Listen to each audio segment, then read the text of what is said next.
নমস্কার বন্ধুরা, কম্পিউটার ক্লাসে আপনাদেরকে স্বাগত। আজকের ভিডিওতে আমরা দেখে নেব যে আমরা কিভাবে রাইস মিলের ম্যানুফ্যাকচারিং করতে পারি। অর্থাৎ রাইস মিলে আমরা যেভাবে ধান থেকে চাল প্রস্তুত করে থাকি এবং তা করতে গিয়ে আমাদের যেভাবে ব্র্যান, হাস্ক ইত্যাদি বাই প্রোডাক্ট, কো প্রোডাক্ট বা স্ক্র্যাপ উৎপন্ন হয়, সেগুলিকেও আমরা কিভাবে একই সঙ্গে ম্যানেজ করে নিতে পারবো তা দেখে নেব। র মেটেরিয়াল থেকে ফিনিশড প্রোডাক্ট তৈরি করার সময় বা যে কোনো ম্যানুফ্যাকচারিংয়ে আমাদের প্রাইমারিলি 4টে স্টেপ থাকে। প্রথম স্টেপ হলো আমাদের ইউনিটটাকে ক্রিয়েট করা, এবং ইউনিটটা ক্রিয়েট করার সময় ইউকিউসি বা ইউনিট কোয়ান্টিটি কোড যেটা, সেটাকে ম্যাচ করিয়ে দেওয়া। দ্বিতীয় স্টেপ হলো স্টক আইটেমগুলোকে ক্রিয়েট করা, যেখানে আমরা স্টক আইটেমগুলো ক্রিয়েট করার সময় র মেটেরিয়ালগুলোকে ক্রিয়েট করব, এবং র মেটেরিয়ালগুলো ক্রিয়েট হয়ে যাওয়ার পরে যদি র মেটেরিয়াল ক্রিয়েট করার সময় আমাদের অল্টারনেটিভ ইউনিট মেনশন করতে হয়, যেটা এই ক্ষেত্রে আমাদের করতে হবে, আমরা সেটিকেও দেখে নেব। আর ফিনিশড গুডসটিকেও আমরা এখানে ক্রিয়েট করবো, এবং ক্রিয়েট করার সময় আমরা বিল অফ মেটেরিয়াল ওর ভিতর থেকে রেডি করে নেব।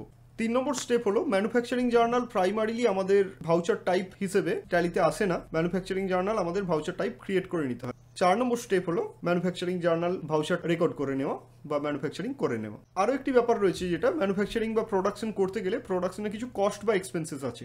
এই প্রোডাকশনে কস্ট বা এক্সপেন্সেসগুলিকেও আমরা কিন্তু স্টক আইটেম ক্রিয়েট করার পরে ক্রিয়েট করে নিতে পারি, যাতে আমাদের সুবিধা হয় বুঝতে। প্রথমে আমরা আসছি ইউনিট ক্রিয়েশনে। গেটওয়ে অফ ট্যালি থেকে আমরা ক্রিয়েটে আসছি, ক্রিয়েট থেকে আসছি ইউনিট। যদি আমাদেরকে ধান থেকে চাল প্রোডাকশন করতে হচ্ছে, সেই ক্ষেত্রে আমরা বেসিক্যালি ধরে নিতে পারি যে আমরা প্যাডি পারচেস করছি, এবং তার সঙ্গে আমাদের প্যাডি থেকে যখন রাইস উৎপন্ন হচ্ছে, তখন আমাদের হাস্ক এবং ব্র্যান, অর্থাৎ হাস্ক অর্থাৎ কুঁড়ো বা তুষ যেটা, এছাড়া আমাদের ব্র্যান যেটা রয়েছে খুদ, এগুলি উৎপন্ন হচ্ছে। সেই ক্ষেত্রে আমরা হাস্ককে স্ক্র্যাপ হিসেবে রাখতে পারি, আর ব্র্যানকে আমরা বাই প্রোডাক্ট বা কো প্রোডাক্ট হিসেবে মেনশন করে দিতে পারি। প্রথম আমরা কেজিসের ইউনিটটিকে ক্রিয়েট করে নিচ্ছি। আমরা সিম্বল হিসেবে দিলাম কেজিস, ফর্মাল নেম হিসেবে দিলাম কিলোগ্রামস। ইউনিট কোয়ান্টিটি কোডে গিয়ে এখান থেকে আমরা কেজিস -কিলোগ্রামস এটিকে বেছে নেব। যদি বানান কোনো ভুল হয়ে থাকে আগে, তাহলে এখন এটি ইউনিট কোয়ান্টিটি কোড দেখেও আমরা এখানে কারেকশন করে নিতে পারি। কন্ট্রোল এ দিয়ে আমরা এটিকে সেভ করলাম। এরপরে চলে আসছি বস্তা বা ব্যাগস আমাদের রেডি করতে হবে। এখানে সিম্বল এসে আমরা বসিয়ে দিলাম ব্যাগ, ফর্মাল নেম হিসেবে আমরা দিলাম ব্যাগস। ইউনিট কোয়ান্টিটি কোড আমরা যদি দেখি, প্রথমেই পেয়ে যাচ্ছি বিএজি ব্যাগস। এটিকে আমরা বেছে নেব, কন্ট্রোল এ দিয়ে সেভ করে দেবো। আমাদের এই দুটি ইউনিটই ক্রিয়েট করতে হতো। এরপরে আমরা চলে যাব স্টক আইটেম ক্রিয়েশনে, অর্থাৎ 2 নম্বর স্টেপে। স্টক আইটেমে এসে আমি প্রথমে প্যাডি ক্রিয়েট করছি। স্টক গ্রুপ বা ক্যাটাগরি আমরা কিছু বেছে নিচ্ছি না, চলে আসছি ইউনিটসে। প্রাইমারি ইউনিট আমাদের হবে এখানে ব্যাগ।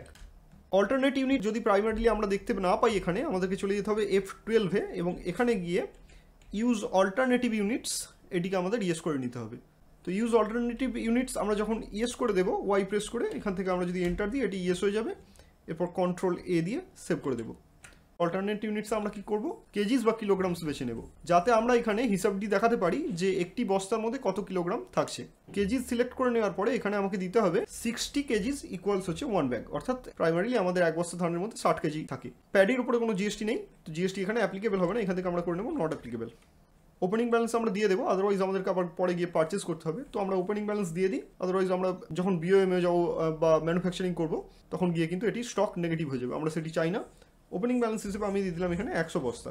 প্রত্যেক বস্তার রেট আমি রাখলাম 1000 টাকা করে। এরপর আমি এটিকে সেভ করে দিলাম। এরপরে বাই প্রোডাক্ট বা কো প্রোডাক্ট যেগুলি রয়েছে, সেগুলিকে আমরা আগে ক্রিয়েট করবো, অথবা ফিনিশড গুডসটিকে আমরা আগে ক্রিয়েট করে নিতে পারি। কিন্তু ফিনিশড গুডসটি ক্রিয়েট করার সময় যেহেতু আমাদের বিওএম বা বিল অফ মেটেরিয়াল মেনশন করতে হবে, বা ওখানে আমাদের byproduct, coproduct, scrap এগুলি লাগবে, তো সেই কারণে আমাদের আগে বাই প্রোডাক্ট, কো প্রোডাক্ট বা স্ক্র্যাপকে ক্রিয়েট করে নিতে হবে।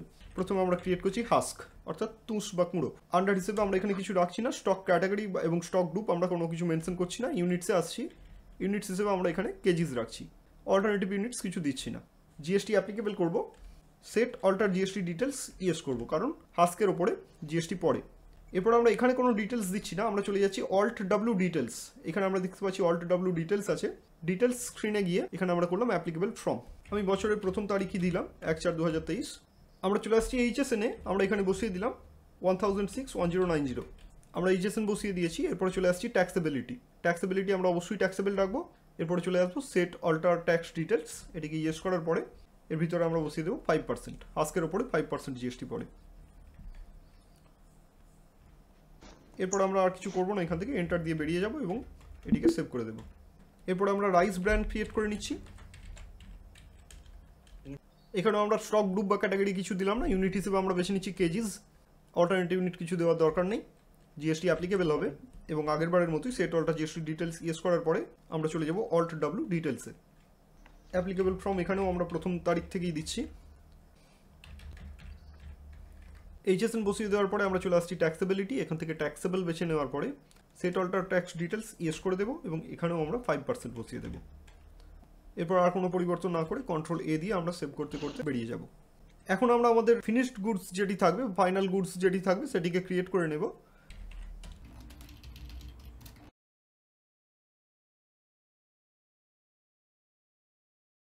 এখানেও আমরা কোনো স্টক গ্রুপ বা ক্যাটাগরি মেনশন করছি না। ইউনিটস আসার পরে আমরা এখান থেকে করে দিচ্ছি ব্যাগস এবং এখানে অল্টারনেটিভ ইউনিটস হিসেবে আমরা কেজিস বেছে নেব, যেখানে আমরা করব যে 26 কেজিতে এক ব্যাগ। জিএসটি অ্যাপ্লিকেবিলিটিকে আমরা অবশ্যই অ্যাপ্লিকেবল করব। সেট অল্টার জিএসটি ডিটেলস আমরা এখানে ইয়েস করব এবং আগের বারের মতোই আমরা অল্ট ডাব্লিউ ডিটেলসে চলে যাব। অ্যাপ্লিকেবল ফ্রম আমরা 1/4/2023 রাখছি। এখন এই মিনিকিট রাইসের HSN আমরা এখানে দিয়ে দিচ্ছি। ট্যাক্সেবিলিটি আমরা ট্যাক্সেবল বেছে নিচ্ছি। সেট অল্টার ট্যাক্স ডিটেলস আমরা অবশ্যই ইয়েস করব এবং এর ভিতরে ঢুকে ব্র্যান্ডেড রাইস বা প্যাকড রাইসের ওপরে আমাদের যে জিএসটির পার্সেন্টেজ পড়ে অর্থাৎ 5% সেটিকে আমরা এখানে বসিয়ে দেব।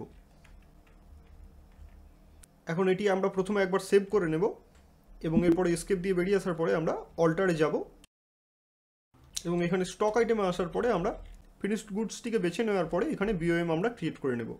এখন দীপ মিনিকিট রাইসের ভিতরে আমরা যদি BOM বা বিল অফ মেটেরিয়ালস ক্রিয়েট করতে চাই আমাদেরকে চলে যেতে হবে কন্ট্রোল I প্রেস করে মোর ডিটেলসে। এখানে আমরা BOM এর অপশন প্রথমে দেখতে পাবো না, এর জন্য আমাদেরকে চলে যেতে হবে শো মোড়ে। শো মোড়ে গিয়ে এন্টার দেওয়ার পরে আমরা দেখতে পাবো যে এখানে কম্পোনেন্ট লিস্ট ডিটেলস BOM চলে এসেছে। এন্টার দিয়ে এর ভিতরে ঢুকবো। BOM এর একটি নাম আমরা এখানে বসিয়ে দেব। নাম দেওয়ার পরে আমরা এন্টার দিয়ে চলে আসবো এর ভিতরে, যেখানে আমরা মেটেরিয়ালগুলিকে বসাতে পারবো। ইউনিট অফ ম্যানুফ্যাকচার হিসেবে আমরা একবারে কতগুলি চাল বা চালের বস্তা তৈরি করতে চাইছি সেটি এখানে বসিয়ে দিতে হবে। আমরা একবারে 2টি বস্তা যদি চাল তৈরি করতে চাই তাহলে সেক্ষেত্রে আমরা এখানে 2 দেব। ইউনিট আমাদের 2 ব্যাগ অটোমেটিক্যালি চলে আসবে। এরপর আমাদের প্রাথমিকভাবে যে কাজটি করতে হবে এখানে, যে আমরা component, byproduct, coproduct, scrap এগুলি যেগুলি বসাবো এখন সেগুলি যাতে তাদের নিজস্ব ধরন বা বৈশিষ্ট্য অনুযায়ী এখানে বসে সেটি আমরা এখানে অন করে নেব। এর জন্য আমাদের F12 বা কনফিগারে চলে যেতে হবে। F12 বা কনফিগারে যাওয়ার পরে define type of component for BOM এটিকে ইয়েস করব। এখন আমরা দেখতে পাচ্ছি যে এখানে টাইপ অফ আইটেমের কলামটি অন হয়ে গেছে। আমরা স্টক আইটেম হিসেবে প্রথমে বেছে নেব প্যাডি। প্যাডি আমাদের মেন কম্পোনেন্ট, তো এটিকে আমরা কম্পোনেন্ট হিসেবে রাখবো এবং কোয়ান্টিটি হিসেবে আমরা দিয়ে দেবো 1, অর্থাৎ এক ব্যাগ আমাদের লাগবে এখানে 2 ব্যাগ যদি চাল আমরা তৈরি করতে চাই। এরপরে আমরা দেবো কো প্রোডাক্ট বা বাই প্রোডাক্ট এবং স্ক্র্যাপ এগুলিকে। রাইস ব্র্যান্ডকে আমরা রাখবো বাই প্রোডাক্ট হিসেবে। এখন আমরা যদি ভালোভাবে হিসাবটি বুঝতে চাই, এক ব্যাগ ধান অর্থাৎ 60 কেজি। এখন 60 কেজি থেকে আমরা যদি 2 ব্যাগ চাল তৈরি করছি তার মানে হলো 26 × 2 অর্থাৎ 52 কেজি। বাকি রইল 8 কেজি। 8 কেজির মধ্যে আমরা 1 কেজি ধরে নিচ্ছি যে এয়ার হিসেবে থাকছে। আমাদের হাতে থাকছে 7 কেজি। রাইস ব্র্যান্ড হিসেবে আমরা ধরে নিলাম যে আমাদের 5 কেজি রাইস ব্র্যান্ড উৎপন্ন হচ্ছে। এখন এখানে আমরা বাই প্রোডাক্ট বা স্ক্র্যাপ যেটি দেব, সেই বাই প্রোডাক্ট বা স্ক্র্যাপ আমরা ম্যানুফ্যাকচারিং করার পরে আমাদের হাতে এলে সেটি বিক্রি করে আমরা নিশ্চয়ই কিছু টাকা পাবো। এখন এখানে এর যে পার্সেন্টেজ আমরা বসাবো, এই পার্সেন্টেজ বসানোর জন্য এর বাজারজাত যে রেট বা দর সেটি এবং আমাদের টোটাল ম্যানুফ্যাকচারিং কস্ট যেটি, এই দুটি আমাদের অবশ্যই জানা দরকার। আমরা যখন প্যাডি ক্রিয়েট করেছিলাম সেখানে আমরা ওপেনিং ব্যালেন্স হিসেবে 100 ব্যাগ রেখেছিলাম এবং প্রত্যেক বস্তার দাম আমরা রেখেছিলাম 1000 টাকা করে।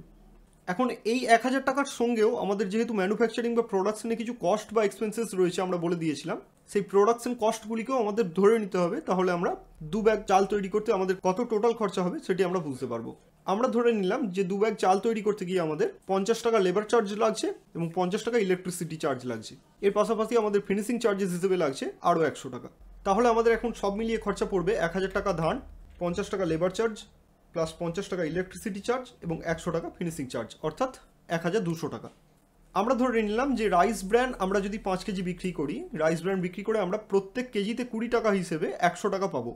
এই 100 টাকা আমরা যদি এটিকে বিক্রি করি 5 কেজি, তাহলে ওই 1200 টাকা টোটাল আমার যে প্রোডাকশন কস্ট সেখান থেকে কত পার্সেন্ট আমার কমবে সেটি এখানে বসিয়ে দিতে হবে। তার জন্য আমাদের এই 100 টাকা 1200 টাকা বা টোটাল প্রোডাকশন কস্টের কত পার্সেন্ট সেটি আমাদেরকে বের করে নিতে হবে। আমরা এখানে 100কে 1200 দিয়ে ভাগ করব, যা আসবে সেটিকে গুণ করে দেবো 100 দিয়ে। 8.33% আমরা দেখতে পাচ্ছি অ্যাভারেজ। তাহলে এখন আমরা এখানে এসে 8.33% বসিয়ে দিলাম। এরপরে আসছি হাস্কে। হাস্ককে আমরা বেছে নেব স্ক্র্যাপ হিসেবে। আমরা বলেছিলাম যে আমাদের এক ব্যাগ ধানে 60 কেজি রয়েছে, 60 কেজির মধ্যে 52 কেজি আমাদের চালে যাচ্ছে, 5 কেজি আমাদের রাইস ব্র্যান্ড হিসেবে আসছে, 1 কেজি এয়ার হিসেবে আমরা ধরেছিলাম, অর্থাৎ 52 + 5 57 + 1 এয়ার অর্থাৎ 58 কেজি। হাস্ক আমরা ধরছি 2 কেজি উৎপন্ন হবে। 2 কেজি হাস্ক বা তুষ বিক্রি করে আমরা ধরে নিলাম 10 টাকা কেজি হিসাবে 20 টাকা পাবো। তাহলে এখন আমাদের আবার ওই পার্সেন্টেজ বসাতে গেলে 20 টাকা 1200 টাকার বা টোটাল প্রোডাকশন কস্টের কত পার্সেন্ট সেটি বের করে নিতে হবে। আমরা 20কে 1200 দিয়ে ভাগ করব, যা আসবে সেটিকে 100 দিয়ে গুণ করে দেবো, তাহলে আমাদের পার্সেন্টেজ চলে আসবে। আমরা দেখতে পাচ্ছি 1.66 এবং এরপরেও 6 রয়েছে, তাহলে আমরা সেক্ষেত্রে 1.67% ধরে নিতে পারি। ট্যালিতে ফেরত আসছি এবং এখানে বসিয়ে দিচ্ছি 1.67%। এই হলো আমাদের বিওএম এর ফান্ডামেন্টাল। কম্পোনেন্ট, বাই প্রোডাক্ট এবং স্ক্র্যাপ তিনটেই আমরা বসিয়ে দিয়েছি। এখানে কোনো প্রোডাকশন কস্ট বা ওভারহেড আমরা বসাতে পারবো না। প্রোডাকশন কস্ট বা ওভারহেড আমরা একমাত্র ম্যানুফ্যাকচারিং জার্নাল রেকর্ড করার সময়ই বসাতে পারবো। এন্টার দিচ্ছি এবং এখান থেকে বেরিয়ে আসছি। জিএসটি ডিটেলস আমরা আগেই বসিয়ে নিয়েছিলাম, সেই কারণে এখানে আর কোনো ডিটেলস বসাচ্ছি না, অ্যাকসেপ্ট করে নিচ্ছি। আমাদের স্টক আইটেমের জন্য ইউনিট ক্রিয়েশন এবং স্টক আইটেম ক্রিয়েশন, যেখানে আমরা র মেটেরিয়াল এবং ফিনিশড গুডস দুটিকেই ক্রিয়েট করে নিলাম এবং বিওএম বা বিল অফ মেটেরিয়ালস কীভাবে অ্যাক্টিভেট করবো সেটিও দেখে নিলাম। এরপরে চলে আসছি আমাদের 3 নম্বর স্টেপে, যেখানে আমরা ম্যানুফ্যাকচারিং জার্নাল যে ভাউচারটি, যেটি প্রাথমিকভাবে ট্যালিতে ক্রিয়েট করা থাকে না, সেটিকে আমরা কীভাবে ক্রিয়েট করবো দেখে নিই। এর জন্য আমরা ক্রিয়েটের ভিতরে গিয়ে এখান থেকে ভাউচার টাইপে আসবো এবং এখানে আমরা ম্যানুফ্যাকচারিং জার্নাল ভাউচারটির নাম লিখে দেব। টাইপ অফ ভাউচার হিসেবে আমরা এখানে বেছে নেব স্টক জার্নাল। এখন অনেকের কাছে প্রশ্ন আসতে পারে যে আমরা তো স্টক জার্নালই তাহলে ম্যানুফ্যাকচারিং করতে পারি, কিন্তু স্টক জার্নালে অ্যাকচুয়ালি ম্যানুফ্যাকচারিং পসিবল নয়। তার কারণটা হলো স্টক জার্নাল আমরা স্টক ট্রান্সফার করার জন্য, অর্থাৎ এক গোডাউন থেকে বা এক লোকেশন থেকে অন্য আরেক লোকেশনে বা গোডাউনে কিছু স্টক ট্রান্সফার করার জন্য আমরা ব্যবহার করে থাকি। এবং দ্বিতীয় যে মূল সমস্যা স্টক জার্নালে রয়েছে ম্যানুফ্যাকচারিং করার, সেটি হলো যে স্টক জার্নালে কোনো প্রোডাকশন কস্ট বা ওভারহেড বসানোর জায়গা নেই, কিন্তু ম্যানুফ্যাকচারিং বা প্রোডাকশন করতে গেলে অবশ্যই কিছু এক্সপেন্সেস আসবে, যেটি আমাদের ম্যানুফ্যাকচারিং জার্নালে বসানোর জন্য একটি আলাদা করে জায়গা দেওয়া থাকছে। এখানে কোনো পরিবর্তন না করে মেথড অফ ভাউচার নাম্বারিংটিকে আমরা অটোমেটিক বা অটোমেটিক ম্যানুয়াল ওভাররাইড রাখতে পারি, যেখানে অটোমেটিক ম্যানুয়াল ওভাররাইড মানে হলো এটি অটোমেটিক আসবে, কিন্তু পরে চাইলে আমরা এটিকে পরিবর্তন করে নিতে পারবো। আমাদের এটি দরকার নেই, আমরা অটোমেটিকই রাখছি। এরপর আর অন্য কোনো পরিবর্তন না করে আমরা চলে আসবো use as a manufacturing journal. এটিকে আমরা অবশ্যই ওয়াই প্রেস করে ইয়েস করব এবং কন্ট্রোল এ দিয়ে সেভ করে নেব। আমাদের 3 নম্বর স্টেপ অর্থাৎ ভাউচার টাইপ বা ম্যানুফ্যাকচারিং জার্নাল ভাউচার ক্রিয়েশন, এটিও আমাদের কমপ্লিট হয়ে গেল। এরপর আমরা দীপ মিনিকিট রাইসের জন্য ম্যানুফ্যাকচারিং জার্নাল রেকর্ড করে নেব। তবে ম্যানুফ্যাকচারিং জার্নাল রেকর্ড করার আগে আমরা যে এক্সপেন্সেসগুলি আসবে সেগুলিকে ক্রিয়েট করে নিতে পারি। এর জন্য আমরা গেটওয়েতে থাকা অবস্থায় চলে যাব ক্রিয়েটে এবং ক্রিয়েট থেকে চলে যাব লেজারে। এখানে আমরা প্রথমে ক্রিয়েট করে নিচ্ছি লেবার চার্জেস। লেবার চার্জেসকে আমরা রাখছি ইনডাইরেক্ট এক্সপেন্সেস লেজার গ্রুপের আন্ডারে। জিএসটিকে আমরা করে দিচ্ছি নট অ্যাপ্লিকেবল, কন্ট্রোল এ দিয়ে সেভ করে নিচ্ছি। এরপরে আমরা করে নিচ্ছি ইলেকট্রিসিটি চার্জেস। এখানেও আমরা ইনডাইরেক্ট এক্সপেন্সেসই রাখছি এবং জিএসটিকে আমরা নট অ্যাপ্লিকেবল করে দিচ্ছি। কন্ট্রোল এ দিয়ে সেভ করে নিচ্ছি। এরপরে আমরা করছি ফিনিশিং চার্জেস। এখানেও আমরা লেজার গ্রুপ হিসেবে ইনডাইরেক্ট এক্সপেন্সেসই বেছে নিচ্ছি। টাইপ অফ লেজার আমরা করে দিচ্ছি নট অ্যাপ্লিকেবল, ইজ জিএসটি অ্যাপ্লিকেবলকেও আমরা নট অ্যাপ্লিকেবল করে নিচ্ছি এবং কন্ট্রোল এ দিয়ে সেভ করে দিচ্ছি। এসকেপ দিয়ে আমরা গেটওয়েতে চলে আসছি এবং এখন আমরা ম্যানুফ্যাকচারিং জার্নাল রেকর্ড করে নেব। এর জন্য আমরা চলে যাব ভাউচারসে। এখন যেহেতু manufacturing journal as a stock journal আমরা ক্রিয়েট করেছি, সেই কারণে স্টক জার্নাল ভাউচারের জন্য যে শর্টকাট অল্ট F7 সেটি আপনাদেরকে প্রেস করে নিতে হবে, অথবা আপনারা এখান থেকে F10 আদার ভাউচারসে চলে যেতে পারেন এবং এখানে এসে আপনারা দেখতে পাবেন যে manufacturing journal alt plus F7 দেখা যাচ্ছে। এটিকে এন্টার দিয়ে সিলেক্ট করে নেওয়ার পরে নেম অফ প্রোডাক্ট হিসেবে আমরা এখানে স্পেস দিলে স্টক আইটেমের লিস্ট বেরিয়ে আসবে। এখান থেকে আমাদের ফিনিশড গুডসটিকে বেছে নিতে হবে।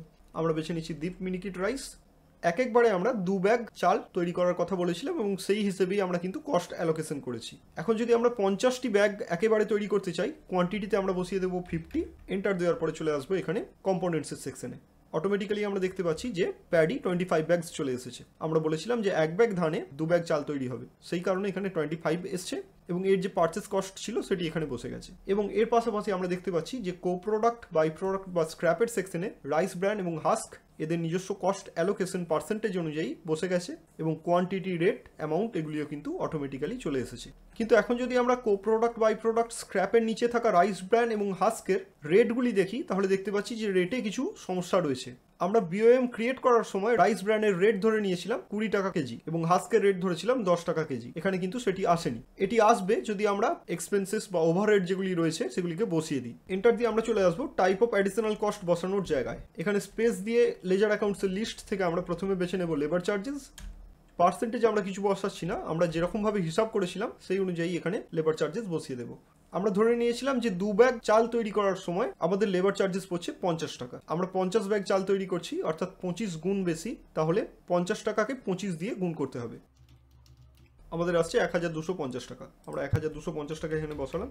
ইলেকট্রিসিটি চার্জও আমরা 50 টাকা হিসেবেই ধরেছিলাম, তাই এখানে 1250 টাকাই বসবে। ফিনিশিং চার্জেস আমরা ধরেছিলাম 100 টাকার হিসেবে, অর্থাৎ 100 টাকার 25 গুণ বা 2500 টাকা। এখন যদি আমরা এন্টার দিই তাহলে এখানে দেখতে পাচ্ছি প্রায় একই রকম, অর্থাৎ 19 টাকা 99 পয়সা পার কেজি হিসাবে এটি চলে এসেছে। এটি চলে এসেছে 10 টাকা 02 পয়সা পার কেজি হিসাবে। এবং এখানে আমরা যদি পুরো জিনিসটি আরেকবার ভালো করে দেখে নিই, কম্পোনেন্ট কস্ট আমাদের পড়ছে 25,000 টাকা, অর্থাৎ 25 ব্যাগ ধানের দাম। এর সঙ্গে অ্যাডিশনাল কস্ট আমাদের পড়ছে 5,000 টাকা এবং টোটাল এফেক্টিভ কস্ট আমাদের আসছে 30,000 টাকা। কিন্তু আমরা এখানে রাইস ব্র্যান্ড এবং হাস্ক এগুলির অ্যাভারেজ রেট আমরা যেমন ধরে নিয়েছিলাম সেই অনুযায়ী 3,000 টাকা আমরা পেয়ে যাচ্ছি। সেই কারণে আমরা যদি আবার একবার ম্যানুফ্যাকচারিং জার্নালে ফেরত আসি, 30,000 টাকা থেকে 3,000 টাকা বাদ গিয়ে আমাদের ফাইনাল রেট আসছে 27,000 টাকা এবং 27,000 টাকা 50 ব্যাগের টোটাল কস্ট হিসেবে আমাদের প্রত্যেক ব্যাগের ম্যানুফ্যাকচারিং কস্ট পড়ছে 540 টাকা। এখন এখানে যদি আরও কিছু অ্যাডিশনাল কস্ট আসে, সেই ক্ষেত্রে কস্টটি এখানে না বসিয়ে বিওএমটিকে অল্টার করে রাইস ব্র্যান্ড এবং হাস্কের যে বাজার দর রয়েছে তার সঙ্গে হিসাব করে পার্সেন্টেজ বসিয়ে নিতে হবে। এরপরে আমরা চাইলে এন্টার দিয়ে ন্যারেশনে যেতে পারি।